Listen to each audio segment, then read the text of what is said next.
बिस्मिल्लाहिर्रहमानिर्रहीम। अस्सलाम वालेकुम। आप देख रहे हैं अलिफ न्यूज़ और मैं हूं आपके साथ माजिद अली। शामिल करते हैं आज की हेडलाइंस। चीन और पाकिस्तान नज़रअंदाज। भारत ने श्रीनगर में G20 इजलास बुला लिया। चीन का ताइवान के गिर्द घेरा तंग। सरहद पर आम हदाफ को निशाना बनाने के लिए जंगी मशकें जारी। हिजबुल्लाह और हमास रहनुमाओं की मुलाकात। इसराइल के खिलाफ मजबूत मुजाहमत का अज़म। हुकूमत और अदालत आमने सामने। हुकूमत ने बड़ा बिल मंजूर करवा लिया। हुकूमत ने तोशाखाना की तफसीलात पब्लिक करने की अदालती फैसले को चैलेंज कर दिया।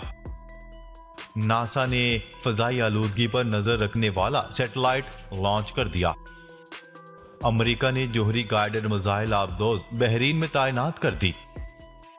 इसराइल मस्जिद अक्सा के तशख्खुस को मिटाने से बाज रहे। OIC ने खबरदार कर दिया। पाकिस्तान और दुनिया भर की खबरों से बाखबर रहने के लिए अलिफ न्यूज़ को सब्सक्राइब कर लें। हेडलाइंस आपने जानी, अब बढ़ते हैं खबरों की तफसीलात की तरफ। चीन और पाकिस्तान को नज़रअंदाज करते हुए भारत ने श्रीनगर में G20 इजलास तलब कर लिया।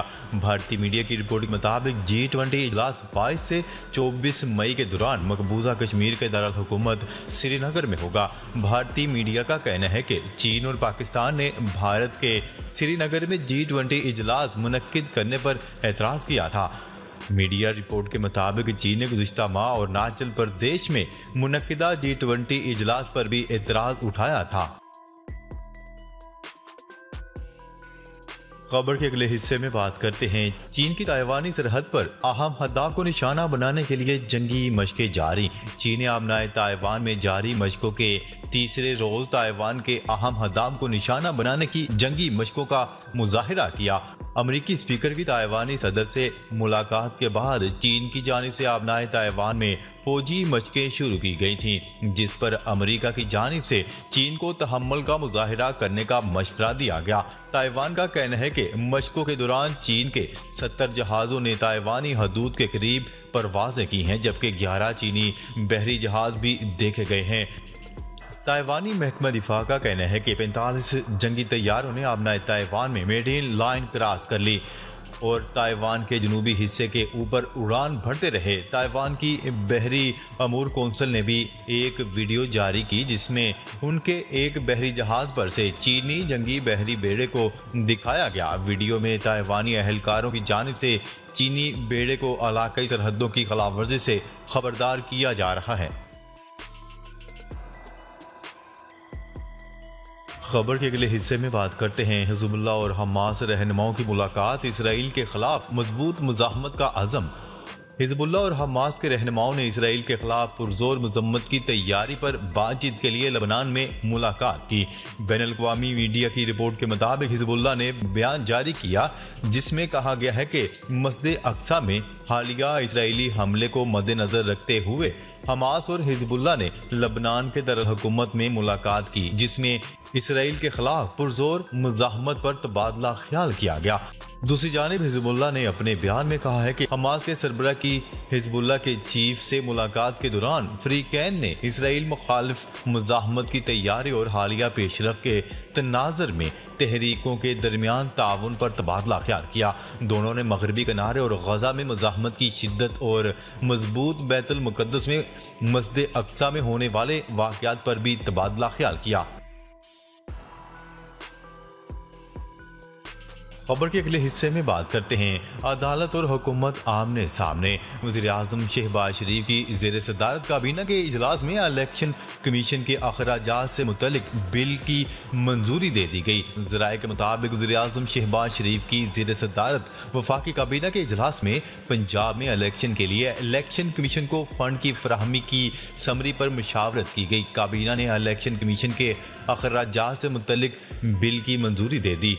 दूसरी जानिब सुप्रीम कोर्ट के हुक्म के बावजूद हुकूमत ने इंतखाबात के लिए इलेक्शन कमीशन को फंड जारी न करने का ऐलान कर दिया।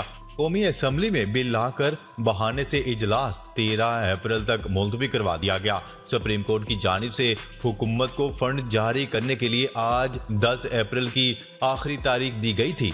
आज की तारीख में अगर सुप्रीम कोर्ट के हुक्म पर अमल दरामद ना हुआ तो हुकूमत के लिए वाज़ेह है कि वफाकी हुकूमत ने हर सूरत और हर हाल में आज सिर्फ पंजाब नहीं बल्कि खैबर पख्तूनख्वा इलेक्शन के लिए भी फंड्स मुहैया करने हैं। और इलेक्शन कमीशन ने 11 तारीख जज साहिब के चैम्बर में रिपोर्ट जमा करवानी है कि फंड मुकम्मल आए या आधे आए या कितने आए। अब अगर पैसे ना आए तो हुक्मनामा इस पर भी बड़ा वाज़ेह कहता है कि दोबारा हुक्मनामा जारी होगा जिसमें नाम लेकर शख्सियत को हुक्म होगा। और वफाकी हुकूमत का सरबरा शहबाज शरीफ है तो कल शहबाज शरीफ को सीधा हुक्मनामा जारी हो सकता है और इतने फंड्स देना आपकी जिम्मेदारी है। और अगर हुक्म ना माना गया तो फिर तौहीन अदालत की कार्रवाई और सजा की सूरत में हुकूमत घर जा सकती है।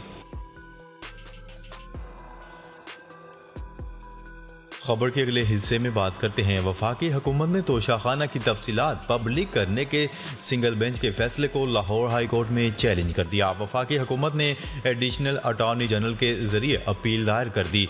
जस्टिस शाहिद बिलाल हुसैन और जस्टिस रजा कुरैशी पर मुश्तमिल बेंच हुकूमती अपील पर समाअत करेगा। वाज़ेह है कि लाहौर हाई कोर्ट के सिंगल बेंच ने 1990 से 2001 तक तोशाखाना की तफसीलात पब्लिक करने का हुक्म दिया था। 23 मार्च को जारी किए गए तहरीरी फैसले में अदालत का कहना था कि हुकूमत अदालती हुक्म की मुसद्दका नकल के साथ योम में तोशाखाना का रिकॉर्ड पब्लिक करे।